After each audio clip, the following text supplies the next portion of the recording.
comme j'ai dit, parfois, il y a des résidents en spécialité qui, bon, ils font, en obstétrique, par exemple, ils font 4 césariennes par jour. Puis le Mhm. résident en médecine de famille, tu sais, il fait une césarienne une fois dans son stage. You know, c'est pas la même réalité, right? Exact.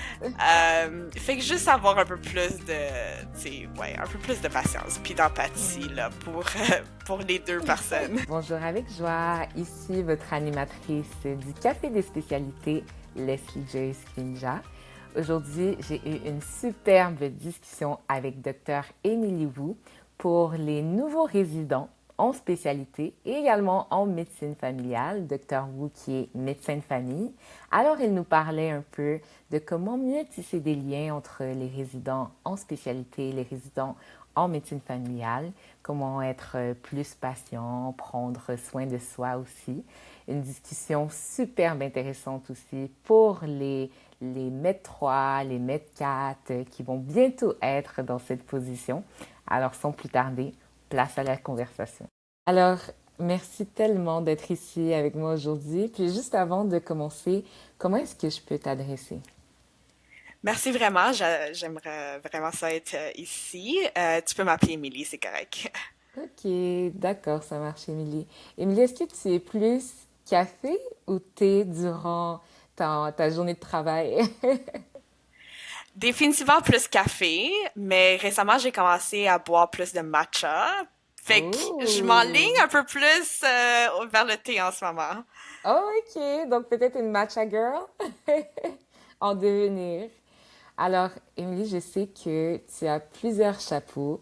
C'était aussi notamment une host dans le Café des spécialités Specialty Café. Alors, je te laisser t'introduire aux auditeurs, aux auditrices qui nous écoutent. Merci, Leslie. Fait que c'est ça, dans le fond, mon nom c'est Émilie. J'ai fait mes études en médecine à McGill. Puis pendant ce temps-là, justement, je faisais aussi le podcast de Specialty Café. Fait que c'est vraiment full circle de revenir ici en tant que Mhm. invitée.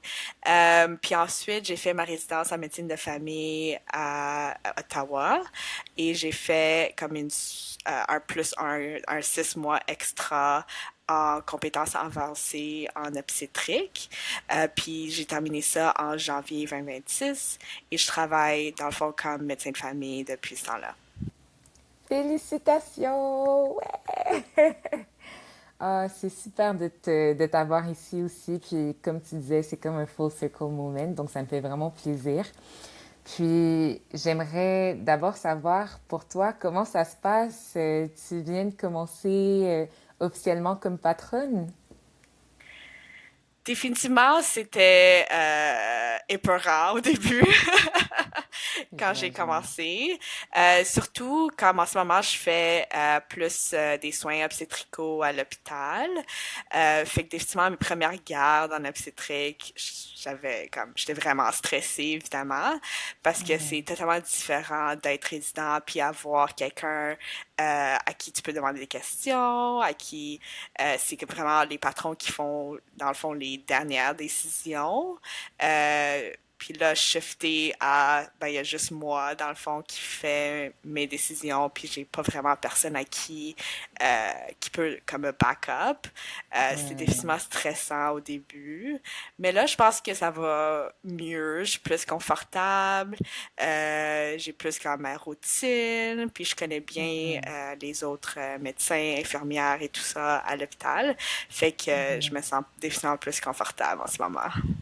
Ok, super. Puis justement, vu que tu es passé à travers toutes ces années de résidence, quels conseils tu donnerais aux résidents qui commencent bientôt pour gérer leur stress? Juste savoir que c'est totalement normal d'être stressé. C'est la Mhm. première fois qu'on est résident, right? C'est comme ta première journée de job, de travail. Puis c'est la première fois qu'on fait ce travail-là. Fait que être un peu plus comme comment je peux dire, être un peu plus calme ou un peu plus généreux avec soi-même, puis savoir que tout le monde vraiment passe par là avec sa première journée de résidence. Même, tu sais, les patrons qui sont les plus vieux sont passés par Oui, là aussi, puis ont vécu le même stress dans le fond. oui. Donc d'être vraiment bienveillant, comme tu disais, d'être patient envers soi-même. Je me demande aussi, de ton côté, comment est-ce que ça s'est passé justement ce choix vers la médecine familiale? Qu'est-ce qui t'a porté à choisir la médecine familiale? Définitivement, il y a comme plein de raisons, obviously. Je dirais la première, c'est vraiment la diversité des patients qu'on voit. En médecine, j'aimais un peu de tout, puis je me voyais pas juste traiter comme des enfants ou juste traiter, tu sais, un système genre cardiologie, juste traiter les poumons. Je me voyais faire un peu de tout, puis c'est vraiment ça la médecine de famille.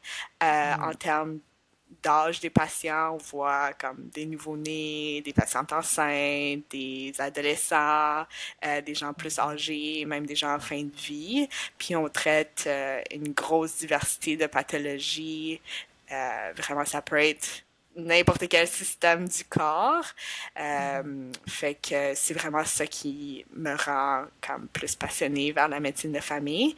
Euh, puis jamais être ennuyé là, en clinique, vu qu'on a tellement de choses différentes à voir. Puis l'autre partie, c'est vraiment la flexibilité de la carrière.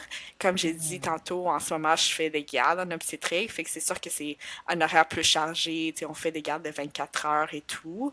Mais si, à un moment donné, tu sais, 10 ans, 15 ans plus tard, j'ai plus envie de faire un horaire aussi chargé, mais je peux me tourner plus vers la médecine de famille en cabinet, puis avoir un horaire comme 9 à 5 plus régulier. Fait que je trouve que ça, on voit pas souvent dans d'autres spécialités. C'est Comme vrai. si t'es chirurgien, t'es un peu pris dans le lifestyle de chirurgie. C'est sûr, si t'aimes ça, like, good for you, like, you know, c'est ça que tu veux faire. Mais c'est plus difficile, je trouve, de pivoter, surtout comme plus tard dans la carrière, si on fait quelque chose, une spécialité plus demandante. Puis ça te convenait, c'est quelque chose que tu aimais. Tu t'es poussé avec le plus un en obstétrique. Pour quelle raison obstétrique? Ben, honnêtement, je trouve que l'unité de naissance, c'est le seul endroit à l'hôpital où est-ce que tout le monde est content, pour la plupart, que tout le monde est content d'être là. Tu sais, c'est pas comme t'es pas malade quand tu viens à l'hôpital l'unité de naissance. Fait que j'aimais vraiment, dans le fond, comme la joie qui est là. Puis c'est vraiment, tu suis le monde dans les moments les plus spéciaux de leur vie durant l'accouchement. Fait que j'adorais vraiment ce côté-là, d'avoir ce bonding-là avec les patients. Puis l'autre côté, c'est vraiment le côté plus procédure, faire des réparations, des choses un peu plus manuelles puis concrètes que j'aimais beaucoup en médecine, que je peux faire maintenant en obstétrique. Wow, génial. Puis je me demande alors, d'un point de vue un peu plus général, médecine familiale, comment est-ce qu'on pourrait apprendre en tant qu'étudiant en médecine ou même R1 résident à mieux même comprendre cette profession, puis à mieux travailler peut-être ou voilà avec les médecins de famille. Ben, la première chose, c'est sûr que c'est de savoir que la médecine de famille, c'est axé sur la première ligne, puis les soins de prévention, puis savoir que comme c'est un peu plus grand que juste une maladie en tant que telle. Fait que de ce côté-là, je trouve que c'est vraiment comme rewarding parce que tu peux prévenir les maladies cardiovasculaires ou prévenir le Exact. diabète avec des changements dans la vie de tous les jours. Fait que je trouve ce côté-là de la médecine de famille, c'était aussi quelque chose qui m'attirait beaucoup. Puis on voit qu'on a un plus grand impact que juste traiter la maladie quand c'est déjà avancé. Fait que définitivement Mhm. garder ça en tête. En termes de vraiment travailler avec des médecins de famille, je dirais c'est de savoir que on touche vraiment de tout, comme j'ai dit. Fait que c'est vraiment Mhm. impossible d'être très, très bon en une chose spécifiquement, right? Puis Mhm. si, admettons, je demande à mon collègue cardiologue de regarder un ECG, ben, eux, ils regardent les ECG tous les jours, 50 par jour. Moi, je regarde un Mhm. ECG une fois par semaine. Fait que c'est pas la Mhm. même expérience. Fait que je pense que c'est important de garder ça en tête. Parfois, je trouve que les gens oublient que on fait que les choses que eux ils font tous les jours, les médecins de famille peuvent faire ça, tu sais, une fois par semaine, une fois par mois, puis d'être un peu plus patient avec eux dans ces situations-là, puis savoir vraiment leur réalité, que c'est pas tous les jours qu'on voit ces choses-là. Mhm. Ah, c'est bon de voir que, en fait, c'est des professions qui font appel aussi à des skills qui sont différents, puis qui touchent également des aspects qui sont différents, puis de comprendre les forces de chacun. Puis d'ailleurs, comment est-ce qu'un résident, première année de résidence, même dès la première journée, pourrait savoir quand faire référence à un médecin de famille ou une médecin de famille? Ben, définitivement, comme j'ai dit, les soins de prévention, c'est vraiment là où est-ce qu'on est le plus fort, évidemment. Fait que, comme du screening, mammographie ou colonoscopie ou pap test, des choses comme ça, c'est vraiment là que les patients devraient, c'est vraiment vers leur médecin de famille que les patients devraient se tourner. Aussi des choses, d'autres choses de prévention comme les vaccins, des choses comme ça, définitivement vers le médecin de famille. Puis aussi, juste avoir un portrait un peu plus global du patient. Je pense que ça, c'est aussi la force de la médecine de famille. Je trouve que Mhm. ça, en spécialité, ben, si t'es cardiologue, tu vas juste regarder les médicaments qui ont rapport avec ta spécialité, ou tu vas juste regarder les symptômes qui ont vraiment rapport avec ta spécialité, tandis que les médecins de famille peuvent avoir un portrait un peu plus global, puis peut-être voir des interactions de médicaments ou des interactions de symptômes qui affectent le patient, puis qui peut être réglé là, plus en médecine de famille. Ouais. Puis ça me fait penser aussi, on parle parfois de rencontres interdisciplinaires, on apprend un peu le concept à l'école, on étudie un peu quelques cours là-dessus. Dans ce que tu as pu voir jusqu'à présent dans ta pratique et même en résidence, est-ce que ça arrive souvent? Comment ça se passe? Ouais, ben en fait, l'endroit où est-ce que j'ai plus vu des rencontres comme ça, c'est vraiment comme dans les soins de longue durée, CHSLD ou long-term care. En fait, c'est juste une des places là que c'est sûr qu'on fait ça un peu partout. Mais dans le fond, je me souviens qu'on avait, quand j'étais en résidence, on avait des rencontres avec, dans le fond, c'est comme la chef du long-term care, les infirmières euh, qui prenaient soin du patient, le physiothérapeute, l'ergothérapeute, comme le technicien en loisirs et le médecin qui était la plupart du temps un médecin de famille là, qui prenait soin du patient et avec la famille du patient. Puis dans le fond, on discutait un peu des objectifs du patient, comment ils vont, du côté plus, c'est rehab avec les physio-ergo, du côté un peu plus médical avec le médecin. Puis la famille des patients pouvait aussi évidemment rapporter leurs inquiétudes. Euh, puis dans les hôpitaux aussi, en soins hospitaliers, à l'hôpital où est-ce que j'étais, c'était 90% des médecins de famille qui faisaient les soins en hospitalisation. Fait que on avait souvent aussi des rencontres justement avec le travailleur social, physio, ergo, surtout axé sur préparer le patient pour le congé. Souvent, quand ils étaient là pendant longtemps, là, on devait avoir un plan de match avec la famille et tout ça. Hmm. Et avec les médecins spécialistes dans ça, est-ce que parfois ça survient? Oui, définitivement. Fait qu'il y avait souvent comme des gens qui étaient plus, tu sais, hospitalisés pour des problèmes cardiaques. Ben là, on avait un cardiologue qui pouvait nous dire, OK, ben, il devrait avoir, tu sais, un pacemaker à un moment donné ou ils attendent pour une procédure cardiaque.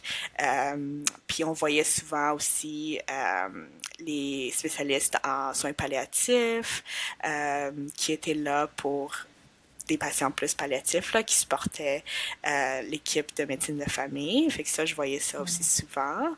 Euh, J'essaie de penser à d'autres choses. Je suis sûre qu'il y en a d'autres, là. Oui. Puis, c'est sûr que c'est une partie vraiment courante des soins à l'hôpital.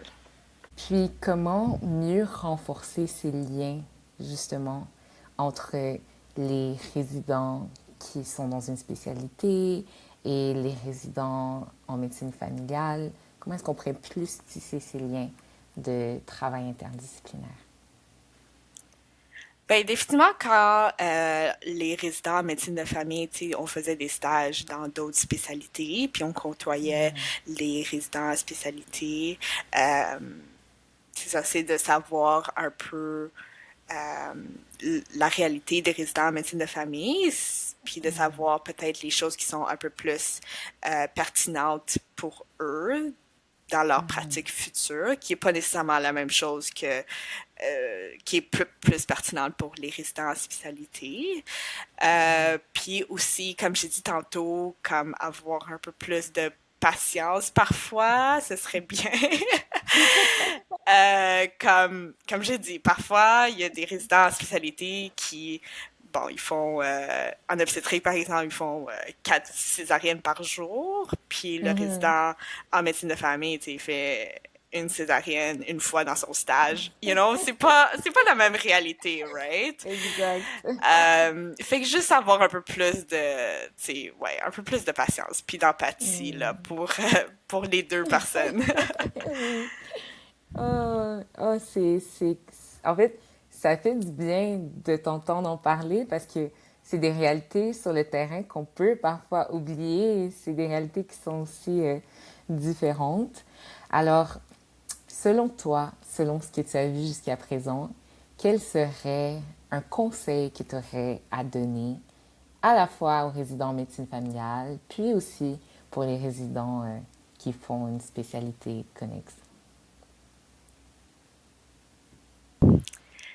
Ben, je trouve en résidence, moi, une chose que j'aurais aimé comme un peu améliorer, c'est d'avoir plus de gratitude like day to day. Fait que je trouvais que, tu sais, quand j'avais des blocs plus chargés, puis j'avais un horaire plus occupé, je me disais comme, ah, après cette semaine où est-ce que j'ai plein de gardes, ça va aller mieux, ou, tu sais, le bloc prochain, je vais être moins fatiguée ou whatever. Puis je trouve que à cause de ça, les choses ont passé tellement vite parce que je me disais juste comme OK, next thing, next thing. Euh, Puis j'avais un peu plus de misère à apprécier le jour en jour, si on veut. C'est un Ouais. peu cheesy là, mais Ouais. Non. euh, mais tu sais, en médecine de famille, c'est juste 2 ans, right? Fait que ça passe vraiment vite. C'est Puis vrai. j'aurais peut-être aimé apprécier un peu plus les choses, m'arrêter à apprécier un peu plus les choses, ouais. Wow. Prendre le temps de d'apprécier. Est-ce que c'est la même chose que tu donnerais comme conseil aux résidents qui font par exemple une spécialité?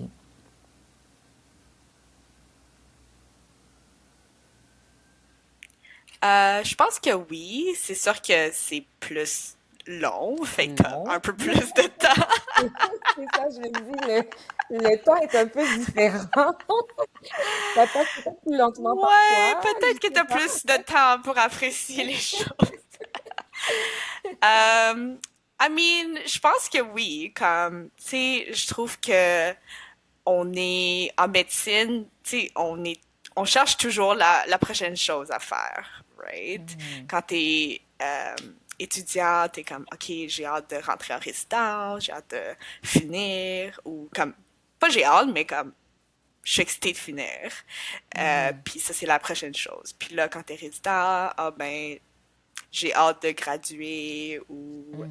de passer à la prochaine La chose, prochaine étape. fellowship, même chose, tu sais, c'est comme, ça roule, you know? C'est Puis je vrai. pense qu'on est tous, en médecine, on est tous des gens qui sont t'sais, ambitieux, puis qui veulent s'améliorer dans la vie. Mhm. Puis ça, parfois, je trouve que ça vient avec bouger un peu trop vite ou avancer un peu trop Mhm. vite sans apprécier le moment présent. Mhm. D'être mindfulness, vivre le moment présent. Puis, juste avant de terminer cet épisode, Émilie, je sais que Carms est derrière toi, t'es rendu à une autre étape. Mais pour les Med 3 qui nous écoutent, qui sont en ce moment en train d'aller vers Med 4, puis même pour les Med 1 et 2, quel serait ton top conseil pour la préparation au CARM? Bonne question. Je pense pas qu'il y a un, comme un conseil là, que je peux qui est vraiment le meilleur. Je pense que une des choses que je regrette un peu, que je pense que j'aurais dû faire, c'est de garder plus de notes de comme rencontres avec des patients qui m'ont marqué ou des situations à l'hôpital ou durant mes stages qui m'ont marqué. Parce que dans le fond, ça revient souvent durant les entrevues de CARMS. Ils nous demandent souvent, est-ce que tu peux parler d'un scénario où est-ce que tu as démontré du leadership ou est-ce que tu as démontré de l'empathie. Puis là, c'était un peu difficile de me rappeler, tu sais, de tout ce qui s'est passé. Oui. Fait que c'est ça, j'aurais dû garder un meilleur comme journal, si on veut. Puis honnêtement, ça n'a pas besoin d'être super deep, là. Tu peux juste écrire comme quelques petits mots sur le téléphone ou peu importe après que ça arrive. Mais les situations où est-ce que j'ai fait ça, ça m'a beaucoup aidé durant les entrevues. Puis Wow. j'ai utilisé ces histoires-là durant ma préparation. Ok, c'est la première fois que j'entends ce conseil. Okay, no, good, C'est good, good. vraiment pratique, oui. C'est vraiment pratique. Encore une fois, merci beaucoup pour ta présence, pour tous tes conseils, pour la résidence en médecine familiale ou la résidence dans des spécialités. Puis même conseil pour Carm, c'est super apprécié. Puis je te souhaite bon courage en fait pour la nouvelle vie de patronne. Merci beaucoup, Leslie. Au plaisir. Wow, quelle belle discussion avec tellement de conseils avec lesquels on peut repartir et sur lesquels on peut réfléchir. Je pense que le conseil qui m'a le plus touché, c'est de tenir un journal et de prendre note justement de notre expérience. Merci beaucoup de vous être joints à nous aujourd'hui. Et puis, n'hésitez pas à vous joindre pour le prochain épisode avec un nouvel invité. En attendant, si vous êtes résident avec un programme du Collège Royal, vous pouvez également rejoindre le programme de résidents affiliés avec des accréditations et plusieurs bénéfices auxquels vous avez droit. Alors, profitez-en. Encore une fois, c'était votre animatrice Leslie Joyce Kinja. Au plaisir de vous rejoindre pour une prochaine conversation. À bientôt, avec joie.